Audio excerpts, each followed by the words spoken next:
کہ سارے گناہوں میں سب سے بڑا گناہ وہ کیا ہے؟ شرک، اکبر الکبائر ہے، ظلم عظیم۔ شرک ہے کیا؟ اس کو سمجھنے کے لیے ہمیں مشرکین مکہ کے عقائد و نظریات کو دیکھنا ہوگا۔ ان کے عقائد و نظریات کو ہم دیکھیں گے تو ہمیں شرک کی حقیقت کا ذرا آسانی سے ہمیں سمجھ آ جائے۔ ایک بات تو اپنے ذہن میں یہ بٹھا لیں، یہ محفل ہے، کوئی جلسہ نہیں ہے، کانفرنس نہیں ہے، تحدی تعدی بڑک مارنا وہ تو ظاہر بات ہے، ہماری ویسے عادت نہیں، اور اس محفل میں تو بالکل نہیں۔ آپ مجھ پر یقین کریں، مکے کے مشرک اللہ کی ذات کے قائل تھے، اللہ کو مانتے تھے۔ میرے سامنے پڑھے لکھے لوگ ہیں، میں کوئی جاہلوں میں نہیں بیٹھا ہوں، میں تعلیم یافتہ لوگوں میں ہوں، نوجوان ہیں میرے سامنے خاصی تعداد میں۔ کیا مشرکین مکہ کعبہ کو بیت اللہ نہیں کہتے تھے؟ اللہ کو نہیں مانتے تھے تو بیت اللہ کیوں کہتے؟ کیا میرے پیارے پیغمبر کے والد محترم کا نام عبداللہ نہیں تھا؟ اگر وہ اللہ کو نہیں مانتے تھے تو اپنے بچوں کے نام عبداللہ کیوں رکھتے تھے؟ اللہ کو تو وہ مانتے تھے۔ اور آپ یہ بھی ذہن میں رکھیں کہ مشرکین مکہ اللہ کی صفات کے بھی قائل تھے۔ مشرکین مکہ کہتے تھے رازق بھی اللہ ہے، خالق بھی اللہ ہے، مالک بھی اللہ ہے، محیی بھی اللہ ہے، ممیت بھی اللہ ہے، مدبر بھی اللہ ہے۔ میں اس پر زیادہ دلیلیں قرآن سے پیش نہیں کروں، بہت ساری دلیلیں ہیں۔ میرا رسالہ ہے شرک کیا ہے، وہ کہیں سے آپ کو مل جائے، آپ اسے پڑھیں، اس میں یہ سارے دلائل میں نے نقل کی۔ وقت کی قلت کی وجہ سے میں صرف ایک حوالہ پیش کروں گا، 11واں پارہ سورت یونس اور سورت یونس کی آیت نمبر 31۔ آپ گھروں میں جا کے ترجمہ دیکھیں گے، ترجمہ پڑھیں گے، انشاءاللہ ہر عالم وہی ترجمہ کرے گا جو میں یہاں کروں۔ سورت یونس 11واں پارہ آیت نمبر 31۔ قل من یرزقکم من السماء والارض ام من یملک السمع والابصار من یخرج الحی من المیت ویخرج المیت من الحی ومن یدبر الامر۔ میرے پیارے پیغمبر تو ان سے پوچھ، مشرکین مکہ سے، اپنے مخالفین سے پوچھ، من کون، یرزو کو روزی دیتا ہے، کم تمہیں، من السماء کہاں سے، یعنی بارش برسا کے، آسمان سے بارش برسا کے، سورج کی آتشی کرنوں سے فصلیں پکا کے، اور چاند کی ضیاء پاشیوں سے پھلوں میں ذائقے بھر کے، یہ آسمانوں سے روزی دینا ہے۔ تمہیں کون روزی دیتا ہے؟ آسمان سے، والارض اور زمین۔ جو ایک دانہ تو بو کے آ جاتا ہے، زمین میں گم ہو گیا، ایک بوری اگر تو نے وہاں بکھیر دی ہے تو تو وہاں سے 2 کلو بھی واپس نہیں اٹھا سکتا، زمین کے اندھیروں میں گم ہو گیا ہے۔ ہم نے ایک دانے کو 100 دانے کر کے تجھے واپس کر دیا۔ ان سے پوچھ، انہیں زمین و آسمان سے روزی کون دیتا ہے؟ فَسَيَقُولُونَ، تو یقیناً وہ جواب میں کہیں گے اللہ، کہ ہمیں روزی کون دیتا ہے۔ یہ سورت یونس کی آیت نمبر 31 میں کن کا عقیدہ بیان ہو رہا ہے؟ ابو جہل کا۔ میں اب یہاں کوئی چبھتی بات نہیں کہنا چاہتا، اشارہ کروں گا آپ سمجھ جائیں۔ مشرکین مکہ یہ کہتے تھے ہمیں جو کچھ دے رکھا ہے ہمارے اللہ کا کرم. یہ وہ کہتے تھے ہمیں جو کچھ دے رکھا ہے وہ ہمارے اللہ کا کرم، ہمیں روزی وہی دیتا ہے. امن یملک السمع والابصار، میرے پیغمبر ان سے دوسرا سوال کر، تمہاری آنکھوں اور کانوں کا مالک کون؟ یہ کان ہے، قوت سماعت ہے، یہ آنکھیں ہیں، قوت بصارت ہے. آپ جانتے ہیں صرف نظر کا تعلق اس پتلی سے نہیں، یہ جو سامنے آنکھ ہے نا، اس کے پیچھے ایک بڑی باریک سی رگیں ہیں، وہ دھاگے سے زیادہ باریک ہیں، وہ اس کام میں لگی ہوئی ہیں. خون اس میں چل رہا اور بندہ دیکھتا ہے، بندہ پہچانتا ہے یہ سرخ رنگ ہے، یہ سبز رنگ ہے، یہ نیلا رنگ ہے، یہ پیلا رنگ ہے. جب بلڈ پریشر ہائی ہوتا ہے یا شوگر بندے کی ہائی ہوتی ہے تو پھر یہ رگیں لیک کرتی، جب یہ لیک کرتی ہیں تو پھر نظر آنا کیا ہو جاتا ہے؟ بند، یا کم ہو جاتا ہے یا بند ہو جاتا ہے. تو یہ ایک بڑا نظام ہے کانوں کا بھی اور آنکھوں کا بھی. ان سے پوچھ کہ یہ سارے نظام کو چلانے والا کون ہے، تو یہ جواب میں کہیں گے اللہ. من یخرج الحی من المیت، میرے پیغمبر ان مشرکین مکہ سے پوچھ کہ زندے سے مردہ، مردے سے زندہ، جاندار سے بے جان، بے جان سے جاندار نکالنے والا کون ہے؟ مرغی جاندار ہے، اس سے انڈا نکال لیا، وہ بے جان ہے. انڈا بے جان ہے، اس سے چوزا نکال لیا جو جاندار. انسان جاندار ہے، اس سے نطفہ نکالا جو بے جان ہے، اور نطفہ بے جان ہے، اسی سے بچہ بنا دیا جو جاندار ہے. یا نیکوں کے گھر میں بد پیدا کرنے والا، بروں کے گھر میں نیک پیدا کرنے والا، کافروں کے گھر میں مومن اور مومنوں کے گھر میں کافر. حضرت نوح کے گھر میں کنعان اور آزر کے گھر میں ابراہیم. یہ ہے مردے سے زندہ اور زندے سے. تو یہ جواب میں کہیں گے یہ کرنے والا کون ہے؟ وَمَن يُدَبِّرُ الْأَمْرَ، ان سے پوچھ کے اس کائنات کی تدبیریں کرنے والا کون ہے؟ تدبیریں کیا ہیں؟ کوئی آدمی پیدا ہو رہا ہے، دوسرا مر رہا ہے، کوئی جیل میں جا رہا ہے، کوئی رہائی پا رہا ہے، کوئی بیمار ہو رہا ہے، کوئی صحت پا رہا ہے، کس کی شادی ہوئی، کسی کی نہیں ہوئی، کسی کے بچے ہیں، کسی کے نہیں ہیں، کسی کے لڑکے ہی لڑکے ہیں، لڑکیاں کوئی نہیں، کسی کی لڑکیاں ہی لڑکیاں ہیں، لڑکے کوئی نہیں، کوئی مالدار ہے، کوئی غریب ہے، کوئی دولت مند ہے، کوئی حاجت مند ہے. یہ تدبیر جو کائنات کی ہو رہی ہے، یہ کرنے والا کون ہے؟ تو یہ مشرکین مکہ جواب میں کہیں گے اللہ. اب آپ کو سمجھ آ گئی، مشرکین مکہ اللہ کی ذات کے بھی قائل تھے اور وہ اللہ کی صفتوں کے بھی کیا تھے؟ قائل تھے. اعمال کے لحاظ سے انہوں نے بیت اللہ کو تعمیر کیا تھا، معمولی عمل ہے. آپ کی گلی میں، آپ کے محلے میں، آپ کے گاؤں میں، آپ کے ڈیرے پہ مسجد بنتی ہے، آپ مسجد بناتے ہیں تو میرے آقا نے کہا من بنا للہ مسجدن بن اللہ لہ بیتن فی الجنہ، جو اللہ کی رضا کے لیے چھوٹی سی مسجد بنائے گا اللہ اس کے لیے جنت میں عالی شان محل بنائے.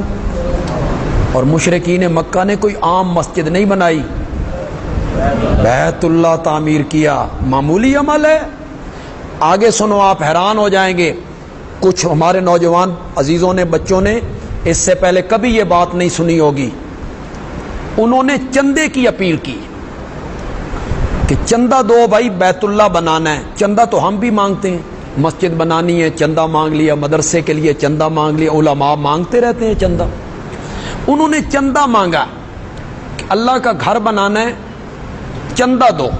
تو چندے کی اپیل کرتے ہوئے انہوں نے کہا ہر برادری اس میں حصہ ڈالے، چندہ دے، لیکن حلال کی کمائی میں سے دینا، حرام کی کمائی ہم نے بیت اللہ پہ نہیں لگا. کون کہہ رہا ہے؟ عمل کتنا اونچا ہے. کس سے ڈر رہے ہیں؟ یہ تقوی ہے ان کا اللہ کا ڈر ہے. حرام. چندہ جب اکٹھا ہوا تو بیت اللہ کا کوٹھا جو تھا وہ بڑا تھا, چندہ تھوڑا تھا, تو پھر ان کی میٹنگ بیٹھ گئی. اب کیا کریں, چندہ تھوڑا ہے, چھت بڑی ہے. انہوں نے کہا بیت اللہ چھوٹا کر لو, حرام دا پیسہ. انہوں نے کچھ حصہ نکال دیا. یہ جو حتیم آپ کو نظر آتا ہے, 4 دیواری ہے بیت اللہ کے ساتھ, حضرت ابراہیم کی تعمیر میں یہ بیت اللہ میں شامل تھا. مشرکین مکہ نے اسے باہر نکال دیا. عمل دیکھیں, عمل کتنا اونچا ہے. اللہ کے بھی قائل ہیں, اللہ کی ذات کے بھی قائل ہیں, اللہ کی صفتوں کے بھی قائل ہیں. اس میں تو اختلاف نہیں ہے. اختلاف کس چیز میں؟ اللہ نے ان کا شرک بیان کیا سورت یونس کی آیت نمبر 18 میں. میں آپ سے اپیل کروں گا اس آیت کو آپ ضرور جا کے گھر میں دیکھیں. مجھ پر اعتماد کریں تو آپ کی مہربانی ہے, میں آپ کے اعتماد کو ٹھیس نہیں پہنچاؤں گا, غلط معنی نہیں کروں گا. نہیں تو آپ گھروں میں جا کے کسی عالم کا ترجمہ دیکھیں. 11واں پارہ ہے, سورت یونس ہے, اور اس کی آیت نمبر 18 ہے. وَيَعْبُدُونَ مِن دُونِ اللَّهِ مَا لَا يَضُرُّهُمْ وَلَا يَنفَعُهُمْ. اللہ کے سوا ان کی پوجا پاٹ کرتے ہیں جو انہیں نقصان بھی نہیں پہنچا سکتے اور انہیں نفع بھی نہیں پہنچا سکتے. یہ پوجا پاٹ کیا ہے؟ تھوڑا سا اس پہ بات کر لیں. پوجا پاٹ یعبدون, میں آپ ہی سے پوچھ لیتا ہوں, سجدہ پوجا پاٹ نہیں ہے؟ نہیں ہے پوجا پاٹ. سجدہ, نظر دینا عبادت نہیں ہے؟ اس نظریے سے پکارنا کہ جس کو میں پکار رہا ہوں میں اسے نہیں دیکھ رہا, وہ مجھے دیکھ رہا ہے, اور بغیر وسائل اور اسباب کے میری پکار کو سنتا. بغیر وسائل اسباب کی میں نے قید کیوں لگائی؟ اب اس میں سے radio, T V, mobile, wireless ساری چیزیں ختم ہو گئی. یہ وسائل کے تحت ہے, اسباب کے تحت ہے, اور اللہ سنتا ہے بغیر اسباب. تو یہ پکار عبادت ہے, پوجا پاٹ ہے. اب آپ کو پوجا پاٹ کی سمجھ آ گئی. سجدہ کرنا پوجا پاٹ ہے, نظر و نیاز دینا پوجا پاٹ ہے, غیر اللہ کو, اللہ کے سوا کسی کو پکارنا یا اللہ کو پکارنا کیا ہے؟ پوجا. ان کی پوجا پاٹ کرتے ہو, ان کی پوجا پاٹ کرتے ہیں جو انہیں نفع بھی نہیں دے سکتے, انہیں نقصان بھی نہیں دے سکتے. اور جب پوچھا جاتا ہے کہ ان کی پوجا پاٹ کیوں کرتے ہو, سجدے کیوں کرتے ہو, ان کی نیازیں کیوں دیتے ہو, ان کو کیوں پکارتے ہو, یقولون, تو وہ کہتے ہیں ہاؤلائے شفعاؤنا عند اللہ, یہ ہمارے سفارشی ہیں عند اللہ. یہ ہمارے سفارشی ہیں کس کے ہاں؟ اللہ کے. یہ ہماری بات اللہ تک پہنچا دیں. ہم گناہگار ہیں, ہم نجس لوگ ہیں, گناہگار لوگ ہیں, یہ نیک لوگ ہیں, ہماری سنتا نہیں ان کی, یہ اللہ تک پہنچا دیتے ہیں, اللہ سے کام کروا دیتے ہیں, اللہ ان کی بات کو رد نہیں. ہاؤلائے شفعاؤنا عند اللہ, یہ ہمارے سفارشی ہیں عند اللہ, کس کے ہاں؟ اس کے آگے جب آیت کو اللہ ختم کرتے ہیں تو اللہ کہتے ہیں سبحانہ وتعالی اما یشرکون, اس کی ذات بلند و بالا ہے اور پاک ہے ان کے شریک بتانے سے. اس کو قرآن نے کیا کہا؟ شرک کہا.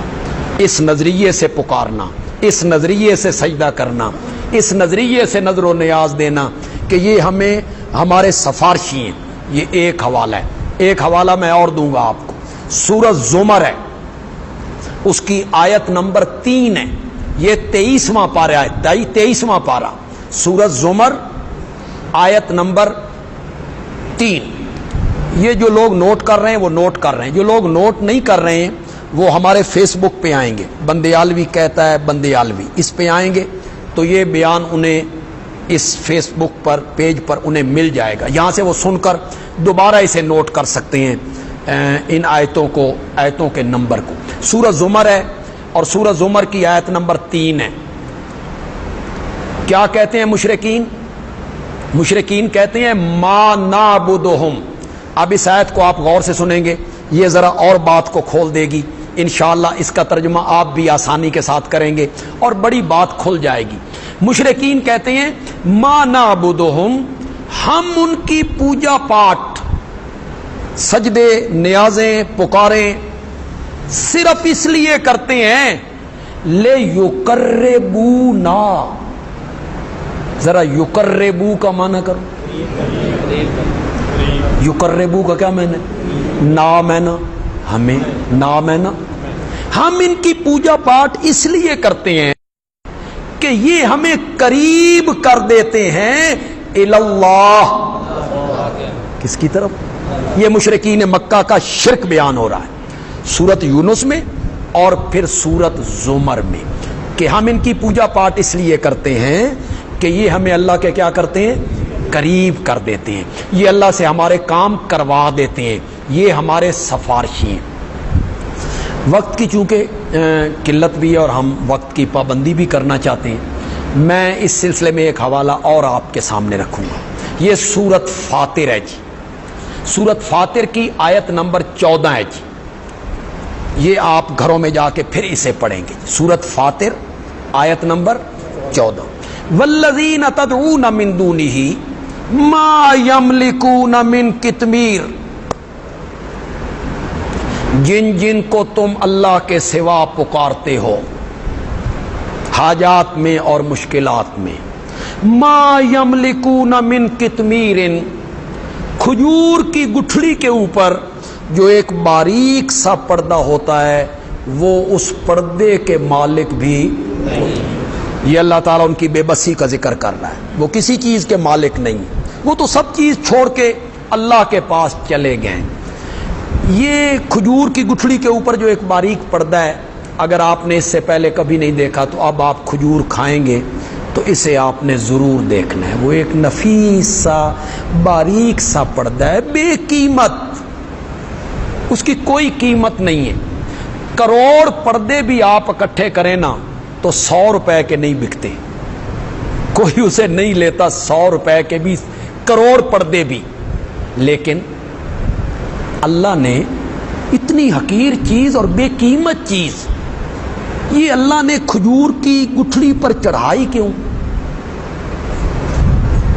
چڑھائی اس لیے کہ اللہ کہتے ہیں ہم نے پردہ چڑھا دیا تاکہ جو گٹھلی کی کھٹاس ہے نا یہ کھجور کی مٹھاس کی طرف نہ چلی جائے.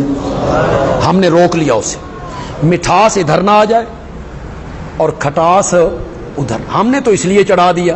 لیکن جن کو تم پکارتے ہو حاجت روا سمجھ کے، مشکل کشا سمجھ کے، وہ تو اس پردے کے مالک بھی نہیں ہیں. ان تدعوہم، اگر تم ان کو پکارو، لا یسمعوا دعاکم، تو وہ تمہاری پکاریں سنو. نہ وہ مالک ہیں نہ تمہاری پکار سننے کی صلاحیت رکھتے ہیں. وہ دنیا سے چلے گئے، اور جو دنیا سے چلا جائے وہ دنیا والوں کا کلام، پیغام، پکار، دعا، سلام سننے کی صلاحیت نہیں رکھتا. ان تدعوہم لا یسمعوا دعاکم، اگر تم ان کو پکارو تو وہ تمہاری پکاریں نہیں سنتے. اب یہاں اللہ نے کتنی چیزوں کا ذکر کیا؟ 2 چیزوں کا. اللہ کے سوا جن کو تم پکارتے ہو مصائب میں، مشکلات میں، کیا سمجھ کے؟ مالک سمجھ کے. کیا سمجھ کے؟ کہ وہ ہماری پکار کو سن رہے ہیں اور ہمارے مالک ہیں.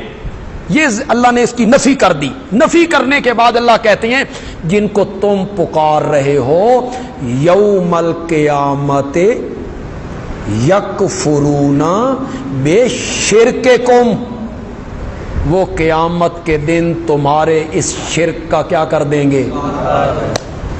تو اللہ نے اس کو شرک قرار دیا. کس کو؟ اللہ کے سوا کسی کو اس نظریے سے پکارنا کہ وہ غائبانہ ہماری پکار کو سنتا ہے یا میرا نفع نقصان اس کے ہاتھ میں ہے. اسے قرآن کی سورت فاطر کی آیت نمبر 14 میں اللہ نے اسے کیا قرار دیا؟ شرک قرار دیا. بس آخر میں اپنے آقا کا ایک فرمان پیش کرنا چاہتا ہوں۔ قرآن کے میں نے بہت سے حوالے آپ کے سامنے رکھے ہیں، تو میں حدیث کا ایک حوالہ رکھنا چاہتا ہوں تاکہ معاملہ نور علی نور ہو جائے۔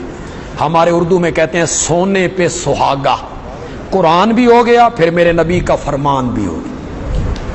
یہ مسند احمد میں ہے جی، مسند احمد جو حدیث کی کتاب ہے اس میں یہ حدیث موجود ہے۔ دوسری حدیث کی کتابوں میں بھی ہے جی۔ ایک صحابی آیا اور اس نے آ کے میرے آقا سے کہا ما شاء اللہ ہو و ما شاء محمد، ہوگا وہی جو اللہ چاہے گا اور جو محمد چاہیں گے صلی اللہ ہو، ذرا زور سے کہو سارے صلی اللہ علیہ وسلم۔ یہ جملہ کہہ دیا اس نے۔ اب ذرا آپ اپنے معاشرے میں نظر دوڑائیں، کیا یہ جملہ آپ صبح و شام نہیں سنتے؟ لوگوں سے ایسے جملے نہیں سنتے؟ بسوں کے فرنٹ پہ اور ٹرکوں کے فرنٹ پہ ایسے جملے نہیں لکھے ہوتے؟ اللہ نبی وارث، اللہ تے پنجتن پاک دا سہارا، اللہ تے اللہ دا نبی خیر کرے گا، اللہ دے نبی دے حوالے نہیں بولتے؟ اللہ رسول دی سو، ایسے جملے آپ کو سننے کے لیے ملتے ہیں معاشرے میں۔ میں حدیث سے پڑھ رہا ہوں، اس پر نوجوان غور کریں اس بات پہ۔ کوئی فتویٰ نہیں ہے یار، کوئی غلط زبان نہیں استعمال میں کرنا چاہتا، نہ میری یہ عادت ہے، لیکن میں تو آپ کو توجہ دلانا چاہتا ہوں۔ کیا کہہ دیا تھا اس صحابی نے؟ ما شاء اللہ ہو و ما شاء محمد، جو اللہ چاہیں گے اور جو محمد چاہیں گے صلی اللہ ہو۔ میرے پیارے پیغمبر نے اس کے جواب میں کیا فرمایا؟ آپ نے فرمایا اجعلتنی للہ ندن، یہ جملہ کہہ کے تو نے مجھے اللہ کا شریک بنایا۔ اب میرے نبی نے اس جملے کو کون سا جملہ کہا؟ شرکیہ جملہ کہا، اسے میرے نبی نے شرک قرار دیا۔ اجعلتنی للہ ندن، یہ جملہ کہہ کے تو نے مجھے اللہ کا شریک بنایا۔ آج کے بعد کوئی نہ کہے۔ چلو آخر میں تھوڑا سا اپنے رنگ پہ بھی آنا چاہتا ہوں۔ میں ایک بات کہوں گا، ترجمہ نہیں کروں۔ مزہ یہ ہے کہ میں عربی کی عبارت پڑھوں، آپ سمجھ جائیں کہ عربی کی عبارت کا معنی کیا ہے، تو آپ کی سبحان اللہ مجھے بتائے گی کہ آپ عربی کی یہ لفظ آپ سمجھ گئے۔ آپ نے فرمایا آج کے بعد کوئی بندہ نہ کہے ما شاء اللہ ہو و ما شاء محمد، بل قولو، بلکہ کہو ما شاء اللہ وحدہ، ما شاء اللہ ہو، ہوگا وہی جو اللہ اکیلا چاہے، ہوگا وہی جو اللہ، کسی کے چاہنے سے کیا ہو، کسی کے چاہنے سے کچھ نہیں۔ ہم کتنی باتیں چاہتے ہیں پوری ہوتی ہیں؟ کل میں یوں کروں گا، نہیں کر سکتا۔